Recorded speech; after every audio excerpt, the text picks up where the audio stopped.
Hello and welcome to the first or inaugural edition of the Purple Journal podcast, I think is what we're going with here. From Purple PTSD and Vikings Journal. I'm here. Sounds like a winner. Yeah, it could be worse. Mediocre at worst. That's as high as I can aim. Here with senior Vikings Journal writer Joe Oberle and I guess you could say senior Purple PTSD writer Luke Braun. I shouldn't be senior anything. That's not responsible. Well, I don't think titles mean a lot on our site, especially. Yeah, I don't want you guys being ageist with me here now, so all this senior talk. You should have kept that picture off the profile picture off of Skype. Anyway, so yeah, if you guys want to kind of introduce yourselves to our massive audience and tell us what emergency is going on in the background in whichever neighborhood. That is me, and I live in LA. Deal with it. Wow. Yeah, I'm just here friendly Fridley, so it's not as exciting as LA, but at least there's no fire engines going past my door. Joe Oberle, I'm a longtime writer and editor and more of a sports writer of late, and I cover the Vikings for Vikings Journal and the NFL for the sportspost.com. And now I'm on this podcast with you two blokes. What happened? Yeah, I guess time will tell if it's a step up or step down right now. I'm calling it a lateral move. So. And how about you, Luke? What's your story? I was born a poor farm child. No, my name is Luke. I am pretty new to writing about sports in general. I started pretty much like this past off season, so I'm still fairly rookie to that. But I've been watching football my whole life. My family all played football. I'm the only one who didn't because I'm skinny. Yeah. So it's one of the things. Are you from Minnesota originally, or how'd you get into the team? Yeah. I grew up in Minnesota and then went to college out in Los Angeles and stayed out here. But I'm still a diehard. I bleed. Cool. I guess. Well, me, I'm actually pretty new to writing too. I born and raised in Minneapolis, went to the U of M, got in a lot of arguments about the Vikings on the internet, and then I'm a professional internet arguer. Well, so good at I'm pretty that sure, useful thing. Yeah, most of the writers on Purple PTSD were people that got in at least 2 or 3 day argument with me about something. So that's kind of where I'm at. I started the site in May of last year. Ran into Luke probably 4 or 5 months ago, and we're January, February. Sounds about right. It's all a painful blur, but it was during the playoffs after the loss because I remember writing about like the championship games. Okay, so we bonded over mutual pain. And tragedy, and that's what all Vikings fans do. So yeah, it's the crest we bear. They're yeah, but enough about us, right? Yeah, who cares? People can just skip over that last part. What we're really here to talk about is tomorrow night's big extravaganza at the U.S. Bank Stadium and/or Vault and/or Valhalla against the Packers. Should be pretty exciting. Packers are coming to town, border battle. It's a big game. It doesn't get any bigger than this for the Vikings this early in the season. It's really kind of interesting that they're meeting them this early, but I'm sure they scheduled it to maximize this rivalry and the new stadium opening up, and I think it's got certainly plenty of Vikings fans nervous about it because you don't want that stain of Packer green and gold on that first opening game, but hopefully the Vikings can do something about that. Yeah, and I found it interesting too. I heard that Zimmer had said it's not really a rivalry because we haven't won very much recently. I know. Yeah, whatever, Zimmer. You haven't been around here long enough. That's all I can say to that. So. Yeah. I mean, I don't know. Any kind of green stain on anything is probably bad news. That's true. This has been a rivalry for a long time, at least over with the fans. And if you look at, I don't know what the numbers are off the top of my head, but the Packers have the lead in the overall back and forth wins in this thing. But it's not that far. They don't have a big lead, so Yeah, I think. It's one of those things where, like, Vikings-Packers rivalry has always been – it really never matters how good or bad the teams are. Yeah. Like, it is always, always competitive. I mean, we tied them in 2013 when we were ass. Like, and we, like, fought that was a very good team that we fought to a tie. So it was like – Yeah. And it's, up until recently, it was the historical series was actually, like, almost completely even, like 55 to 56. It's right now. I'm looking. 155. I mean. Sorry, I'm looking in the yearbook here or media guide. And it's the Vikings have won 49, lost 58, and tied twice. So they have won they won 3 of the last 4 or something like that. So it's they've been winning a lot more lately. There's no question about that. But, yeah. And it's it's kind of weird to juxtapose Zimmer saying that with a lot of the media the last few days talking about how Zimmer kind of has Aaron Rodgers' card, or how he's jinxed Rodgers and with his defensive schemes and double-A blitz and all that, or gap blitz anyway. So I don't know, if that's I can't really recall a lot of the recent games, mostly because I was heavily drinking for most of them, but I don't necessarily think. I mean, does it seem like our defense seems to have something special against Rodgers at all outside of? I don't think it's something specific about, like, Rodgers himself. I think our defense has just kind of, since Zimmer got here, been good at making quarterbacks do worse than they usually do. Like, I wonder what that stat looks like for, like, Matt Stafford or, like, Jay Cutler. Coming in to play against the Vikings defense, like, did they also see a classic dip? Does Russell Wilson see a classic dip? We've played him a couple times under Zimmer, so, like, that I would be curious to see what, like, the dip is for all the other quarterbacks, and to see if that's like a special Aaron Rodgers thing, or if Zimmer's defenses are just good. Like a divisional thing, especially since there's a lot of familiarity there. I think with if you looked at Stafford and Cutler. I'm just thinking of an article idea for later. Actually, I'm not putting a lot of thought into the show, but what do you think? What do you think about that, Joe? You look around the division and look at the defenses that have been around here, and the Vikings now have the best one that we've seen, for the past few years in the NFC North. So, I wouldn't say the Vikings have, or Zimmer's necessarily had his number. It's just they just got a better defense, and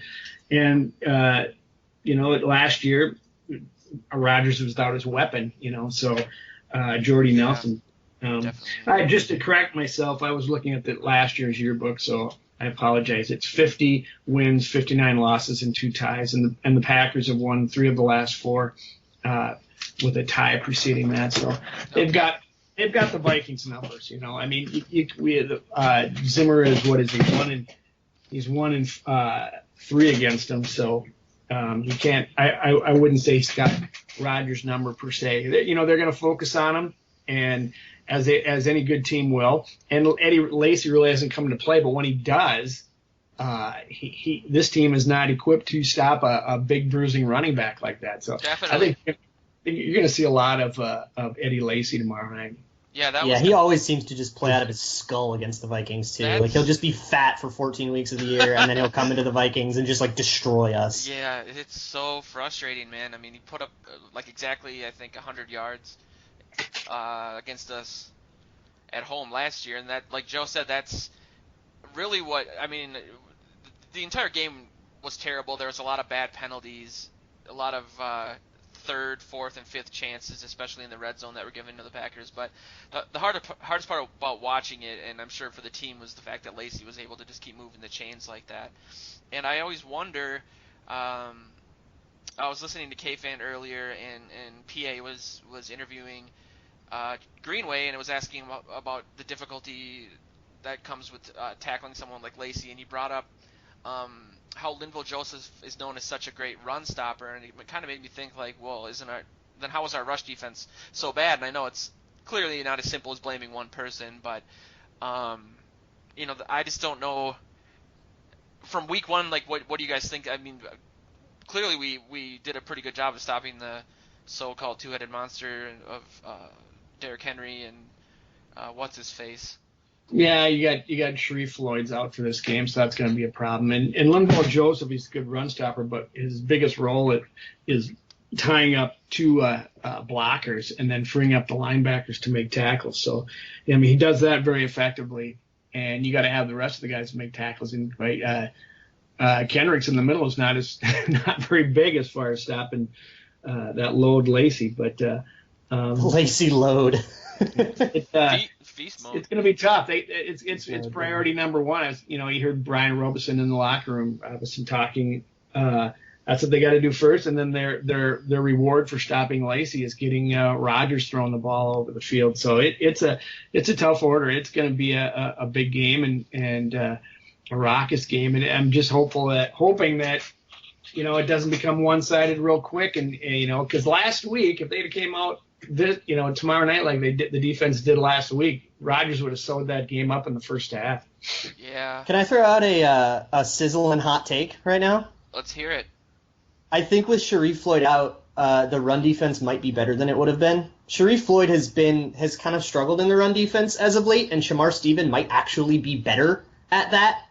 And he's just had he was beastly in week 1. He was beastly in the preseason in terms of run stopping. Yeah. Now, overall, I think Sharif Floyd's contribution to the pass rush will be worth way more than the difference in the run defense. But if we're just talking about like specifically run defense and isolating that, we might actually have a better chance because Sharif Floyd is actually kind of a liability in that way. Yeah. Kendricks is also small and in the middle. Do you think, and I've asked this question before, that the problem with Floyd in the run game is the reason that he dropped in the draft? It was they all kind of made fun of him for having like T-Rex size arms. I don't know, like if he can break when he's getting blocked, if he has like the length to kind of help. That doesn't seem to hinder him much in the pass rush. Like he can get off a block fine. He also has a ridiculous first step, which kind of is the reason that he's so disruptive in the pass game. But yeah, like in the rush game with short arms, I'm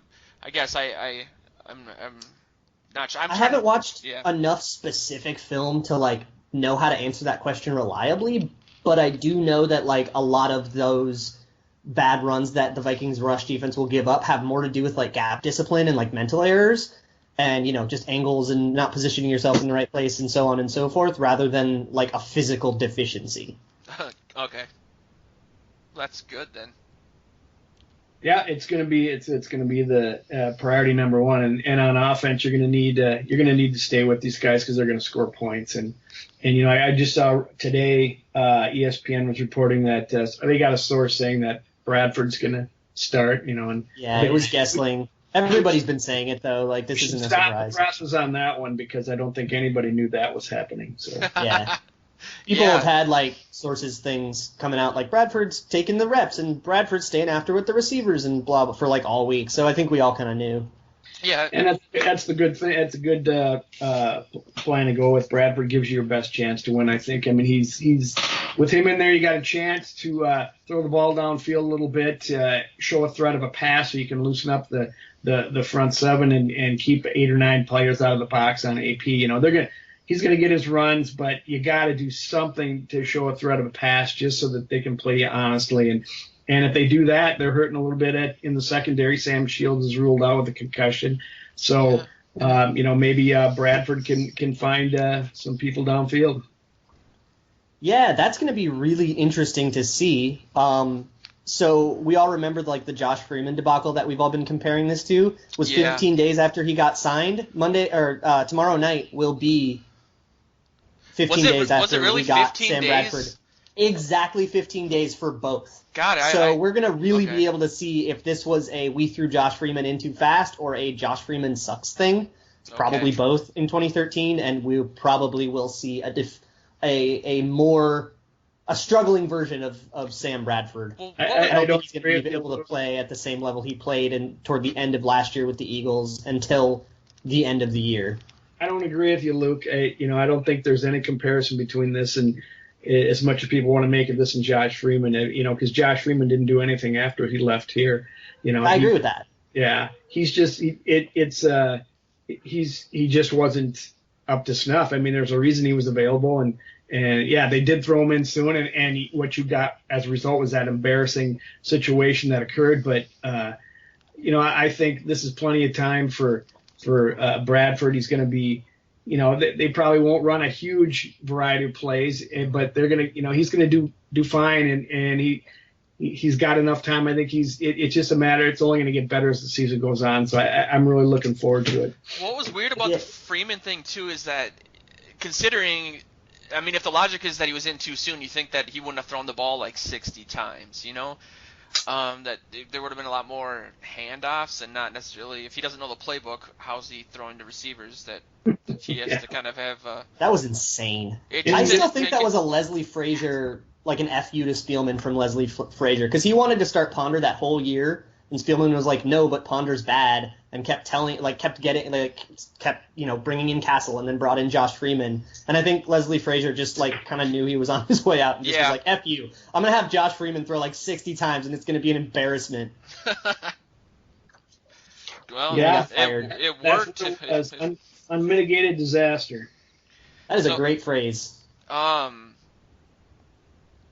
Yeah, I just think with Bradford, you wonder what kind of offense they're going to run if he's, the type of guy that, arguably might be a better fit for the system than Teddy was or could have been. He has a much better arm, at least a deep ball than Teddy. He seems to be a really accurate guy. I don't know if he's as accurate as Teddy was, under 25 yards or whatever, but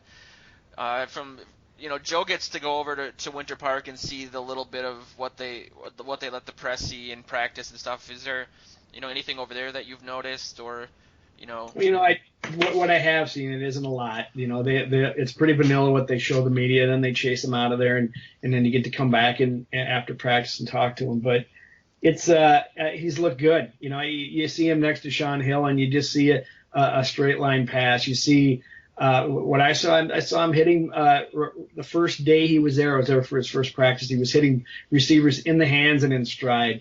And after a training camp of watching receivers come back for passes when Sean Hill was throwing, and desperately so when he was throwing against the wind. Oh yeah, even in the first game. It's refreshing to see.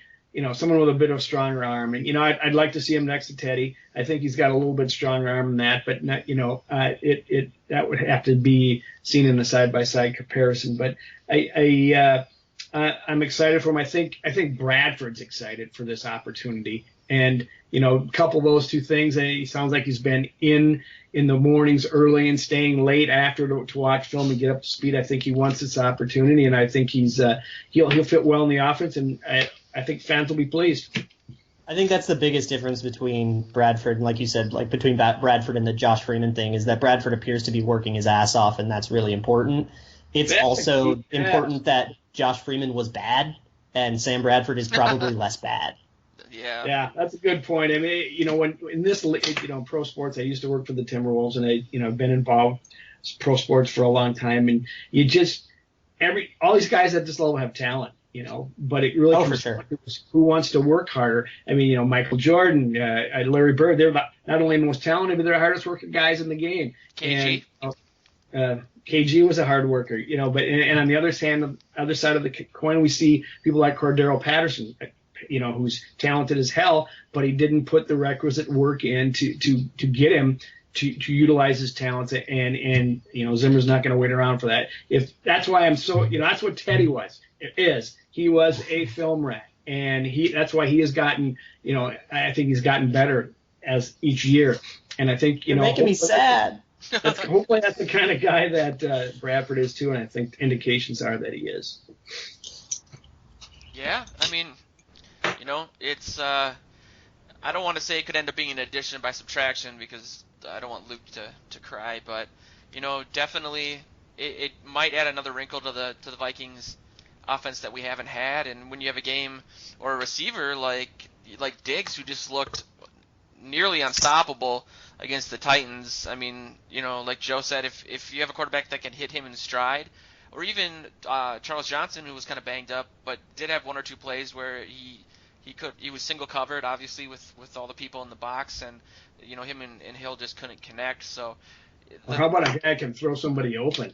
When's the last time we've seen that? Yeah, so I'd love to see a quarterback controversy next year. I'm a Teddy guy, but I would love to see Bradford do so well that they got to have a competition and they got to see who's the guy next year. Definitely. I love Teddy, and I spent the whole offseason defending him from box score scouts.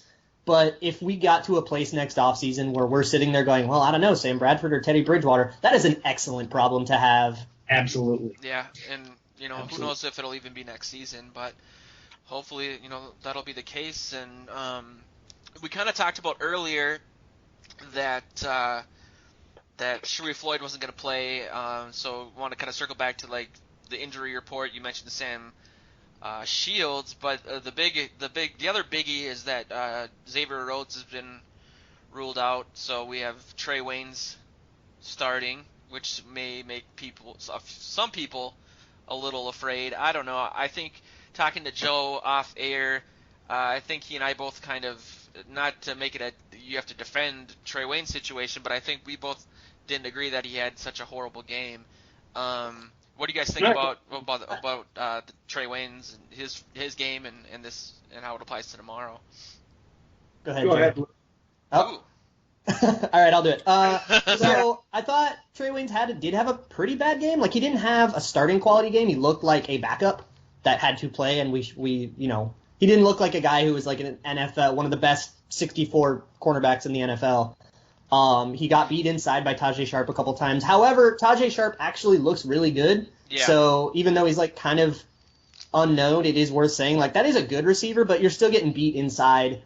He still did the thing a couple times that Mike Zimmer's called out over the preseason where he starts too far off and then will give up like a 6-yard completion and then make a great tackle. He led the team in tackles, which is bad for a quarterback. That's not a good sign. With I think like 10 tackles and just got beat several times. However, that's not to say that he was like just this catastrophe that some people are making him out. He still made some good plays. That 3rd and 1 run play on that one Mike Mularkey weird exotic smash mouth thing where he made a great run stop. That was him, how much does Trae Waynes weigh? Like 180, and he just took down 240-pound Derrick Henry for a loss? That's awesome. It was Antoine Winfield that looked like, but also he made a nice play on the up the sidelines on defending a pass where he ran right along with the receiver, turned at the right time and broke up the pass. He had several decent flash plays, and then he had some struggles. And developing. Absolutely. I've saying all the off season I thought the position was his to get, Terrence Newman's spot, and I'm a little disappointed that he didn't get it for once. And that it's taken him this long. And now you're starting to hear rumblings where, Zimmer loves Mackenzie Alexander, and for the reason to being that he's a go-getter. He's going to go out there and get in your face. He's aggressive. Where Waynes is a little bit more laid back in personality and even on his play on the field. Heard him say something like it's easier to pull somebody back from being too aggressive than it is to prompt or push somebody forward to become aggressive. So that to me is a concern for Waynes. He's got an opportunity here, and he better step up now while he has that opportunity, or else someone like Mackenzie, who's got all the confidence in the world and has been an underdog all his life and just fought past that. He's the kind of guy who's going to go right past someone like Waynes, who is always, everybody's been patting him on the back. So, do you think though that, I mean, when you say pat him on the back, I was thinking that clearly that he's of any other player, he's been kind of Zimmer's project. Zimmer obviously is known as a cornerback or DB guru. I feel like maybe the extra attention from Zimmer, or the higher expectations that Zimmer has, or that he's a perfectionist when it comes to the position, maybe that's what's led to not kind of a lack of confidence in Waynes. Like Luke said, there's a lot of the plays he was playing too far off the ball, which to me, and it was obvious I didn't come up with this, but he's afraid of getting burned over the top, so he'd rather give up some small chunks of yards than giving up the big play. but in the process is just not playing well. I just think, for him it's like a confidence thing, that he's really trying way too hard to do everything right, so he's just not playing. And maybe, with Zimmer, being Zimmer, that it's kind of gotten into his head a little bit. He seems to, if anyone outside of Walsh has the yips or, some sort of things going on in his head, I would say that Trae Waynes fits that description. Yeah, it's definitely a problem that comes from like players being way too cerebral and just trying too hard to like think through the game rather than just like letting instinct take over. But you can't let instinct take over if you don't have the right instincts. And that's where like that he's young and developing thing comes in, because he's still young, he's still getting down to NFL speed. We kind of saw that at Michigan State. We kind of saw a player who was going to have to adjust, who was doing things that won't fly in the NFL and was going to have to adjust, and he's still doing that. Super disappointing that it's taking him more than a year, but I think people like calling him a bust or saying that like Mackenzie Alexander is going to lead to him being cut, which is weird because in a year we might not have Munnerlyn or Newman, so it will be Rhodes, Wades, and Alexander. Like, they're not going to be competing with each other. Yeah. So that's weird, but I digress. There's definitely like a cerebral quality to it that seems to be kind of slowing his game speed down. And hopefully in time that works itself out, but like sometimes it doesn't. Like, it kind of the same thing that happened to Christian Ponder, not to make that horribly hot takey comparison, but he couldn't get the mental part of the game down, and he kind of couldn't get rid of like that I'm overthinking things too much mentality, and he never could be able to, and now he's like barely rosterable. So it could work out, it could not. We still don't know yet. Bottom line is Zimmer's going to find the right guy to play the spot. Absolutely. For sure. And, I mean, it's just amazing to me that Wayne's probably the fastest guy in the team is worried about getting burned by so many different people. But, it is what it is. I should throw the disclaimer out there that the whole reason my website exists is because I was so sure that Waynes was the right pick at 11 that basically I got ran out of Reddit and had to make my own website. So I'm gonna make excuses for him until he's getting married at Arby's like Ponder and his career falls apart. But the other concerns, I guess, from the game, and it's evolved into this weird thing as the week has gone on, is the offensive line, and I'm hearing some rumblings of people saying that Adrian Peterson has lost it, or even though he had the exact same amount of yards against the Titans as he did against San Francisco last year. So I don't really understand why all of a sudden it's like, AP, he doesn't have it anymore, considering he was hit in the backfield 4, 5, 10 times. But you're right about Joe. What? That AP's lost it. It makes for a great clickbait. AP's lost it. Read that headline. Oh, I got to go click on that story. I got to go leave an angry comment on that. Yeah, with a question mark at the end. I like it. There It's nonsense, but there is concern there, I guess, when it comes to the offensive line, which is I've written this and screamed it at passersby.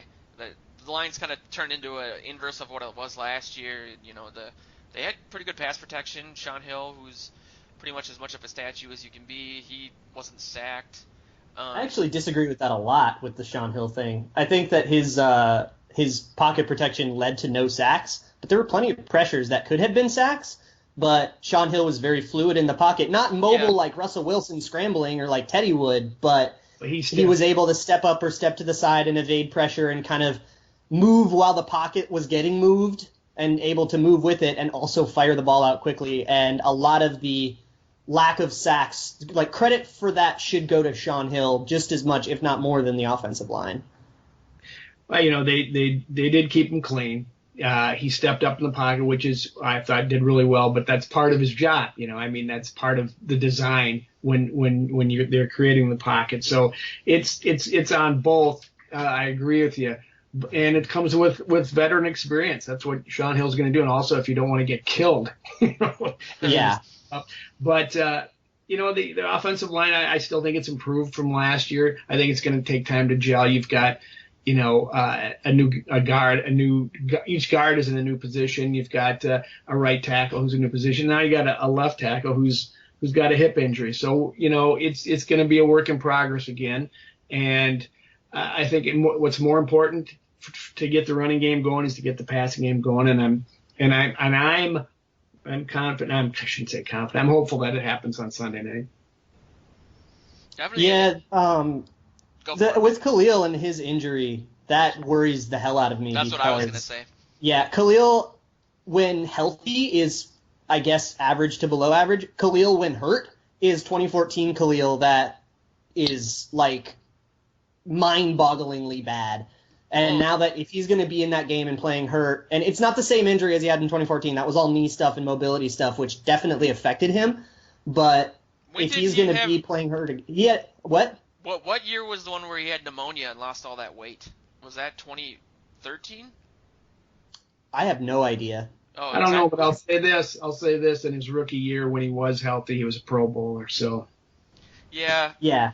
And now he's going to be not healthy in this game. So if you were going to if I were going to put money on who's going to blow this game, Khalil could definitely be the guy if he's going to go into that game hurt. Yeah, and Boone didn't have a very good game against Tennessee, which was surprising. I mean, I don't know. Jarrell Casey kicked his ass. Yeah, I was looking to him to be like this savior of the line, and it's funny to see a new guy. He seems to be like the leader of the team, leading chants and being funny and all that. But yeah, on paper, before the season started, the theory was that Boone's really going to help Khalil, and Khalil was really excited because he claimed this was the first season that he's gone into healthy since 2012, and he's already banged up. What is the word on him? I mean, I know there were questions about whether or not he was going to play, so he's going to play, but he's pretty much just he's listed as questionable. Okay, so we all know what that means. Yeah, he practiced though, which makes me feel like he's going to go into the game. He has not missed a game since his rookie year. All right, since he come into the league, he's missed 9 snaps in his. Yeah, he missed a handful of snaps in I think the Giants game last year, and Austin Shepard came in, and then he came right back out, and it snapped this ridiculous streak. You can be pretty sure he's going to play. Not just a matter of how effective he is and how hurt he is. I mean, hip injury is not nothing to sneeze at for an offensive lineman. I mean, you got to be quick. Yeah. So, all that said, oh, sorry, go ahead. No, I was just going to say it depends on who's behind him.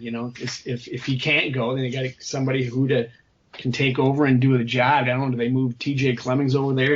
Yeah, that's what I was going to say. I think even bad hurt Khalil is probably better than T.J. Clemmings, who is just an absolute catastrophe of a left tackle. They could call Willie Beavers up from the practice squad. Jesus Christ. Don't sugarcoat it, Luke. Tell us how you really feel about T.J. I mean, don't move. He struggled at right tackle. I know. Let's put him in a harder position and make him switch feet. Let's take a thing that he's already struggling with and make it harder. I don't know who thought that was a good idea. That just seems illogical on every level. They're trying to make him a swing tackle. They need players to be able to do that. That player. Look how valuable Joe Berger was before he became the starting center. Was someone who could fill in at 3 positions on the line. I mean, that's crucial because you can't just have people lined up behind each other. You need someone, I'm sure you understand it. Yeah, because you can't roster 10 offensive linemen every time or more offensive linemen. You need people who can be versatile.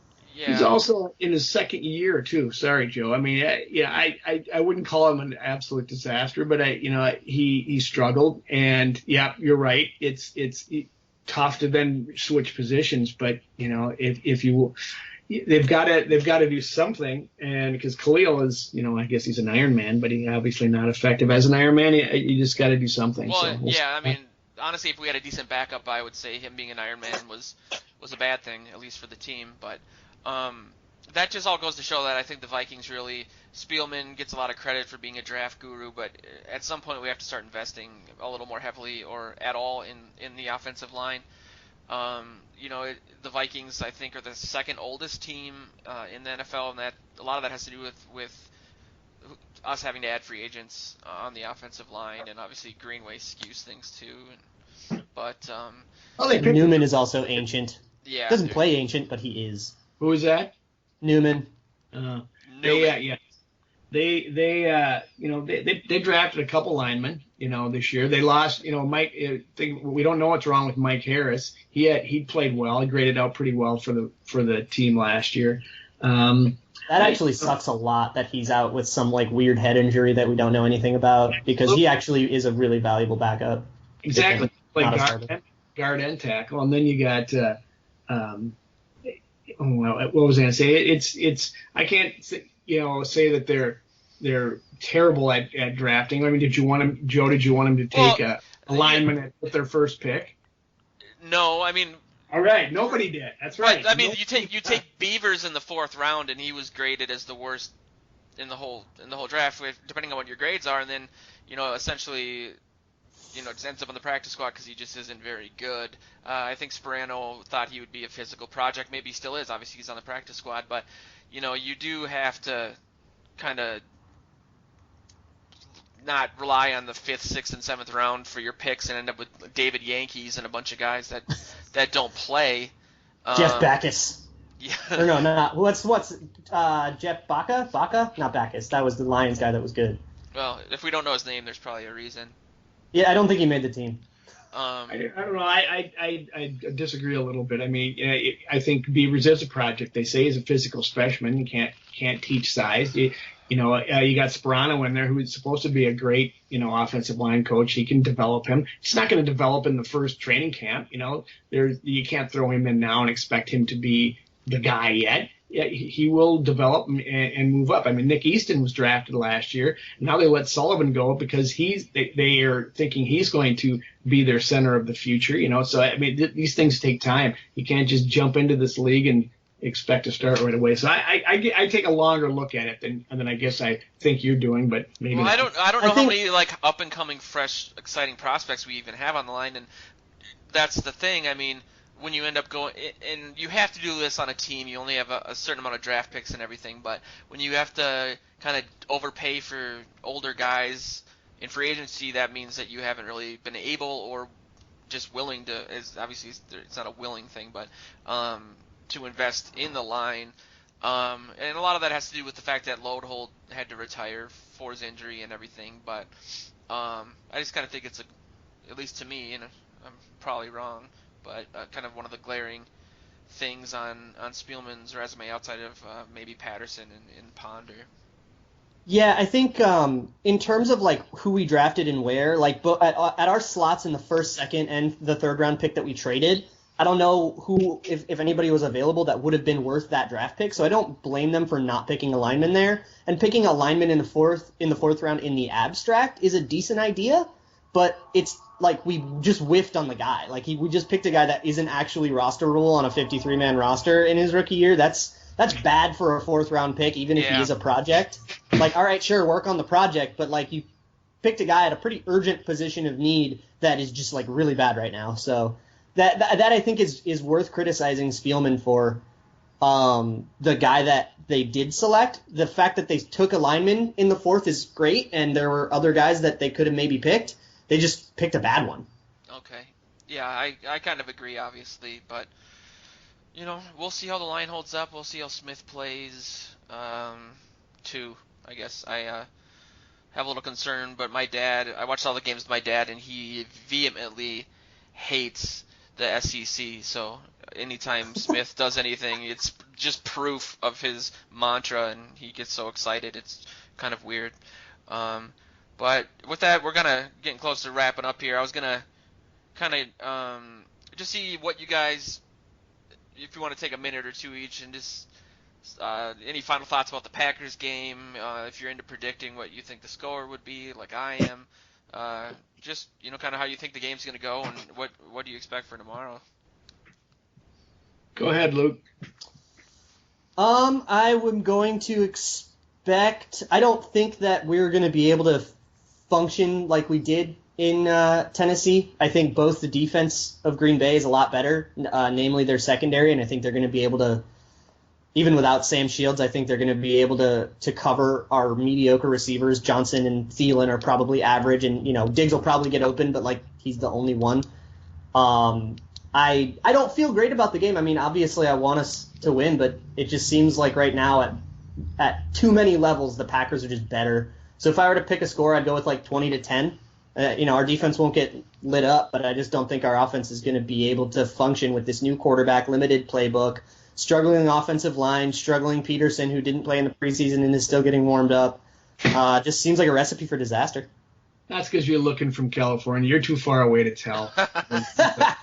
It's true. I have to smell the stink of the Rams. That's right. I don't know. I'm cautiously optimistic. I feel like, the Vikings, and you heard this theory come out this week that they went with Sean Hill last week because they didn't want to show the Packers anything that they're going to see this week. In fact, on defense, they were kind of, vanilla until they had to start doing some things in the second half to win the game. And you wonder if they think they're that good that they can turn it up. I'm not sure if that's true. And so that they had to put some stuff on tape for the Packers. But, I harken back to Zimmer's defense last year against Aaron Rodgers. They did great with him. I think the defense is going to be raring to go, and they're going to, make trouble for him. I don't think it'll be a high-scoring game, and it's going to be the Vikings are going to have to keep pace on offense, and I'm feeling good about Sam Bradford coming in and changing things up, and spreading the field and getting some of the Packers out of the box so they can open some holes for Peterson. And you get that guy loose, it's going to be good as well. So, I think it's going to be a close game. I think it'll come down to a Blair Walsh field goal, and I think he's going to make it 20. Oh God. 23 to 20. I guess I had 24-21, and Blair Walsh's confidence is going to rise, and he's going to have a great season. And you're going to win the lottery and retire happily. I don't know. I feel when I'm in the presence of, not to bring up the ageism thing or anything, but people who have watched the Vikings for a lot longer than me, that I don't have the right to be as bitter and cynical as I am, but that's true. I've just seen so many. Every time I get my hopes up for something, it just seems to completely backfire, and I completely almost rationally really believe that Bradford's a good fit for the system and that he's the right guy. But I just have that nagging devil on my shoulder saying this is the Vikings and he's probably gonna tear an ACL like on the first play. I just have a really bad feeling about it. That aside, I think the game's probably gonna come down to the two running backs. I think if we can get Adrian Peterson going, and obviously he's gonna have a big chip on his shoulder, and really want to be raring to go, and if we can really stop Lacey, take that aspect of the offense away from the Packers. Like you said, then you force Rodgers to beat you, which isn't. It's kind of a pick your poison, but I think that obviously Waynes is my Lord and Savior, and that he'll step up a little bit. I hope to God it doesn't come down to a Blair Walsh field goal. I don't know how I would react to that, but I think I'll say I think that we're gonna have a good chance. I don't think Green Bay necessarily looked completely immaculate or anything against, if that's even the right word right now, against the Jaguars. It came down to a last play, and they had some drops on offense that was what plagued them last year. So I think if we can win the game, it's going to be amazing. Well, it sounds good. Now we've pegged ourselves. We've got one Pollyanna and two negative Nellies. This will be a good thing to go forward. There you go. Perfect. And then before we go, every week we're gonna kind of do a contest for people. We'll throw a question. We'll throw a post out on Facebook and on our Facebook and our Twitter feed, and whoever asks the best, quote unquote, best question, and if whoever asks it and ends up on the show ends up getting a free Vikings Dome. So I think Kyle, whose Twitter handle is the NDSU Jerk, asked of the Vikings receivers, who do you think would benefit most from Bradford, the Bradford acquisition, or Bradford coming in and playing well? So real quick, what do you think, Joe? Well, right off the top of the head, you think Diggs, because he could maybe spread the field and he's got the stronger arm to get it to him. I certainly think Rudolph is he's gonna find him in the middle. And maybe even this, you get a precise route runner in Charles Johnson if he was hampered by a thigh injury this week, but he's good to go. It sounds like maybe he can bust out. But that's a very good question. It remains to be seen who he's got chemistry with. But yeah, right out of the gate, Kyle Rudolph's a big target, so I think you can see him looking for him. Luke, I have a pretty hot take answer to this. Luke. What if it's Patterson? Oh my God. I have two reasons for this. One, the offensive playbook's going to have to be simplified a lot, which means an easier time for Patterson to get all the adjustments right and get everything. If everything gets simplified, his problem was never talent; it was always doing the right thing at the right time. If we have to make that easier for Bradford, it also gets easier for Patterson. And the second reason is that these kind of gadget plays and manufactured touches might become more common if we have to simplify the playbook, because those are plays that can be very simply executed and can still be executed well by Bradford. So we could end up seeing a Patterson thing. Now, I'm not really a believer in Patterson, so if I had to put money on it, I wouldn't feel confident about that. And I think the easier answer, if that weren't to be true, is Diggs. I mean, he's just going to be a guy that gets open, and with a stronger arm than Sean Hill that Sam Bradford has, Diggs will be able to do more things with that. Definitely. And I would say, I guess my answer is Bullringer. No, yeah.